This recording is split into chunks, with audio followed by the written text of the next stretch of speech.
आज अपन लोग बहुत इंपॉर्टेंट कॉन्सेप्ट करने वाले हैं फैक्टराइजेशन मेथड। और 102% आपके पीटीज वगैरह जो होंगे उसमें एक ना एक क्वेश्चन यहाँ से जरूर आएगा। ठीक है, तो अब हम लोग सीखने वाले हैं एक्सरसाइज 4.2 का क्वेश्चन नंबर जो है 4, वहां से स्टार्ट करने वाले हैं। और क्वेश्चन नंबर 4 जो है वो सबको दिख रहा है बेटा, 2x² minus x plus 1y। अब इसके फैक्टर करने हैं और दो फैक्टर निकलेंगे क्योंकि आप जानते हो क्वाड्रेटिक इक्वेशन है ये, क्या है, तो दो फैक्टर निकलेंगे। ठीक है, अब दो फैक्टर निकलेंगे तो हम उन्हें कैसे निकालेंगे ये हम लोगों ने सीखा है 8th क्लास में भी, 9th में भी और 10th में भी, चैप्टर 2 में भी सीख चुके हैं। ठीक है, तो सबसे पहली बात, अब एक एक पॉइंट नोट करते हैं, दिमाग में उसे रिपीट करते हैं अपने। क्या पहला ये है कि देखो भाई साहब, जो क्वाड्रेटिक इक्वेशन है वो अपने जनरल फॉर्म में है या नहीं। जनरल फॉर्म क्या होता है, ax² plus bx plus c। तो क्या वो इसी रिदम में लगा है? हाँ, x² वाला पहले, फिर x वाला है, फिर कांस्टेंट है। लेकिन सर कांस्टेंट 1/8 में है, उसके साथ फ्रैक्शन में कुछ आ गया, तो सबसे पहले फ्रैक्शन वाले को हटाना पड़ेगा।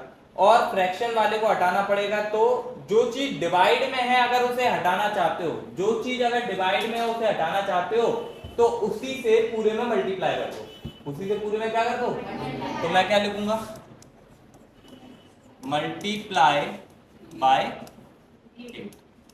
तो देखो 8 का इसमें होगा, देखो क्या आएगा, देखना ध्यान से, 8 का इसमें होगा तो, और जैसे ही इसमें होगा तो 8 से 8 इक्वल में भी होगा, लेकिन इक्वल में 0 है तो उससे किसी का भी मल्टीप्लाई हो रहा है, 0 ही बनेगा। तो बात समझ में आ गई। अपॉन वाले को हटाने के लिए क्या करते हैं, उसका पूरे में मल्टीप्लाई कर देते हैं। नहीं है मनी से बात समझ? अब तो बेटा बन गया नॉर्मल फॉर्म। कहां गया, बन तो लिखनी भूल गया मैं, क्योंकि बेटा मल्टीप्लाई किया तो इधर तो 8x आ गया, लेकिन इधर 8 से 8 कट गया, लेकिन बचा क्या, बराबर में 0। अब ये बन गई नॉर्मल फॉर्म। तो अब तो वही करना है जो तुम्हें सेकंड चैप्टर में सिखाया था। क्या सिखाया था, नॉर्मल सजा हुआ है, कोई दिक्कत नहीं। पहले वाले को वैसे का, आखिरी वाले को और बीच वाले को दो हिस्सों में तोड़ना। वो दो हिस्से ऐसे होने चाहिए कि वापस से प्लस या माइनस करें तो वही आए, वही आए का मतलब 8x आए। और अगर मल्टीप्लाई करें तो लास्ट वाले और फर्स्ट वाले के मल्टीप्लाई के बराबर आए। लास्ट में 1 और फर्स्ट में 16। तो मुझे पता है मल्टीप्लाई करने पे 16 आना चाहिए और प्लस माइनस करने पे 8 आना चाहिए, वही माइनस का। तो मेरे को तुरंत मिल गया बेटा माइनस का 4x माइनस का 4x। देख लो, माइनस माइनस प्लस होगा, आएगा माइनस का 8x, और 4 से 4 का मल्टीप्लाई करेंगे तो दोनों हो गए काम। उसके बाद क्या करना, पहले दो को घूरो और आखिरी दो। पहले दो में क्या कॉमन आ रहा है, तो ये कहेगा मेरे पास भी x है, वो कहेगा मेरे पास भी आ गया। ये कहेगा मैं भी 4 से डिवाइड हो जाता हूँ, ये कहेगा मैं भी हो जाता हूँ, वो भी आ गया। जो कॉमन क्वालिटी है वही कॉमन आती है। तो जब ये 4 से डिवाइड हो जाएगा तो 4 बचेगा, x बचेगा, यहाँ पे बचेगा 1। इन दोनों में कुछ भी कॉमन नहीं आ रहा, तो मैंने बता ही दिया मैथमेटिक्स का गॉड होता है 1, जहां कुछ ना दिखे वहां कौन है, 1। तो 1 कॉमन तो आ ही जाएगा, लेकिन माइनस का लेंगे, और जैसे ही तुम माइनस लेते हो तो अंदर का साइन, तो ये क्या बन गया 4x माइनस 1। अब इससे क्या होगा, इससे ये होगा कि बेटा दोनों देखो फैक्टर सेम बन गए, इसका मतलब आप सही राह पे चल रहे हो। अब इसको पूरा उठा के बाहर निकाल लो, और जैसे तुमने 4x माइनस 1 को बाहर निकाला तो अंदर बचा, इधर बचा 4x और इधर बचा, तो अंदर बचा 4x माइनस 1। और ये आ गया हमारे दो फैक्टर। बस इनकी वैल्यू निकालने के लिए दोनों को अलग अलग 0 के बराबर रख देंगे।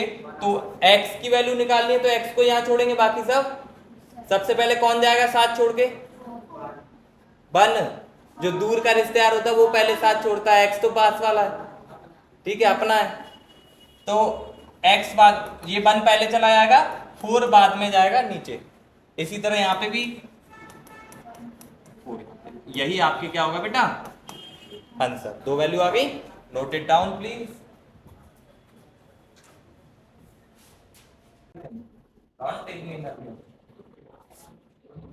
जैसे एक जगह 3 है, एक जगह 2 है, तो तुम मल्टीप्लाई किसका करोगे, 6 का। वो समझा रहा हूं मैं ये।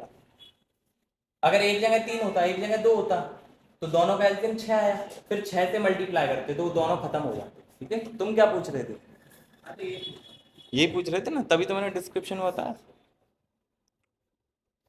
तुम लोगों से तो अच्छी राइटिंग है, आज मुझे इतना कॉन्फिडेंस तो आ गया अपने ऊपर।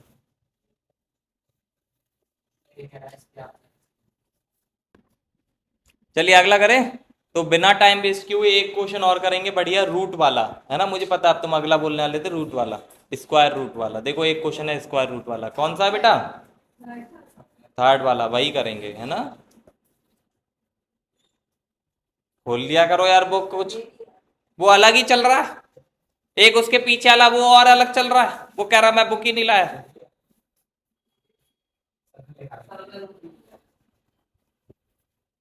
नोट भी नहीं करा तुम फालतू है किसी की।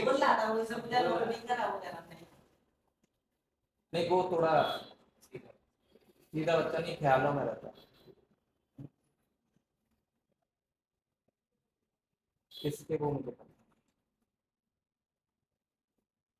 चले आगे से आरिश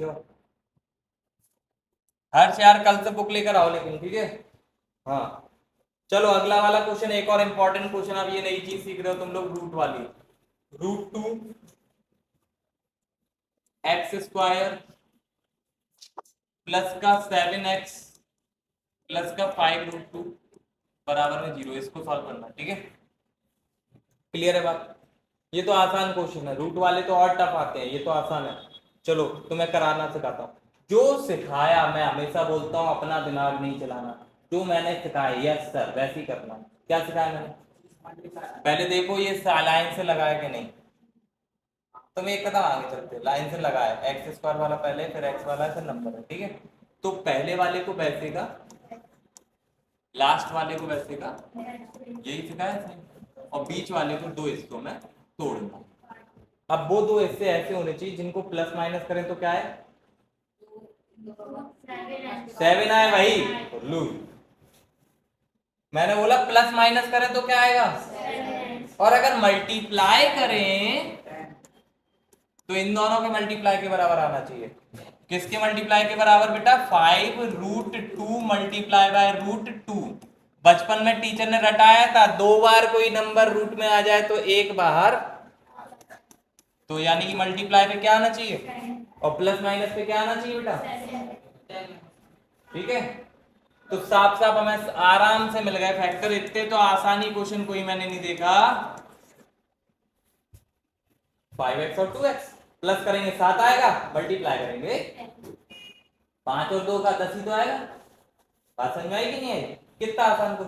रुक जाओ, अभी मैन कहानी तब स्टार्ट होगी, तुम्हें लग रहा है आसान हो गया। पहले दो को घूरो, आखिरी दो को। पहले में घूरा तुमने तो तुमने पाया केवल x कॉमन आ रहा है। क्या कॉमन आ रहा है? क्या बचा? इन दोनों में क्या कॉमन आ रहा है? मैंने कहा था ना कहानी अभी बाकी है। इन दोनों में क्या कॉमन आ रहा है? √2। ये मैंने कंसेप्ट वाली पहले सिखाया था, मैंने कहा था पापा से आगे पूछना, सिखाया था। हर नंबर अपने ही स्क्वायर का, अपने आप का स्क्वायर का रूट होता है। तो बेटा ये जो तुम्हें 2 दिख रहा है वो 2 नहीं है, क्या है एक्चुअल में? 2 बार रूट है उसके पास। कितनी बार है? जो व्यक्ति रूट से बाहर है, इसके मतलब है उसके पास 2 रूट है। ठीक है, तो बेटा √2 और इधर एक √2 है, तो एक क्या आ गया? 12 आ गया। क्या बचा? ठीक है, अब हमारा टारगेट पूरा हुआ बेटा। ये ब्रैकेट और ये ब्रैकेट एक जैसे, तो इनको क्या निकालेंगे? Whole common. ये बाहर आ गए और जैसे ये बाहर आया तो क्या बचा बेटा? x plus √2। बेटा अब 2 लोग हो गए, तो ये भी 0 के बराबर और ये वाला भी 0 के बराबर। और 0 के बराबर कर दिए तो आप किसकी वैल्यू निकालनी है? x की। तो x को यहां छोड़ेंगे, बाकी सब कौन जाएगा पहले उधर? हाँ, वहां पे जाके -5 हो जाएगा। फिर √2 कहां जाएगा?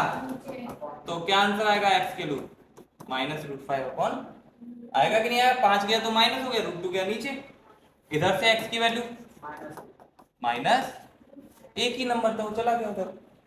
तो दीज आर द आंसर। और ये मोस्ट इंपॉर्टेंट क्वेश्चन है बेटा, मैं हमेशा कह रहा हूँ, और ऑनलाइन भी जो बच्चे कह रहा हूँ उनसे भी कह रहा हूँ, पढ़ रहे हैं जो, इनमें से कोई एक क्वेश्चन आपके अभी पीटीज वगैरह होंगे जुलाई में 100% देखने को मिलेगा, इसमें कोई डाउट ही नहीं है, ये इतना इंपॉर्टेंट कॉन्सेप्ट है। और आप लोगों ने, मैंने जैसे कि कहा, 7th में, 8th में, 9th में, हर जगह पढ़ा है इसे, ये 11th में भी आएगा, 12th में भी आएगा। तो अच्छे से नोट करें और अच्छे से समझें। और पसंद आई हो वीडियो तो चैनल को लाइक, शेयर और सब्सक्राइब कर दें, अपने दोस्तों के साथ शेयर करें ताकि उनका भी बेनिफिट हो। ठीक है, चलिए आज के लिए इतने ही रखते हैं।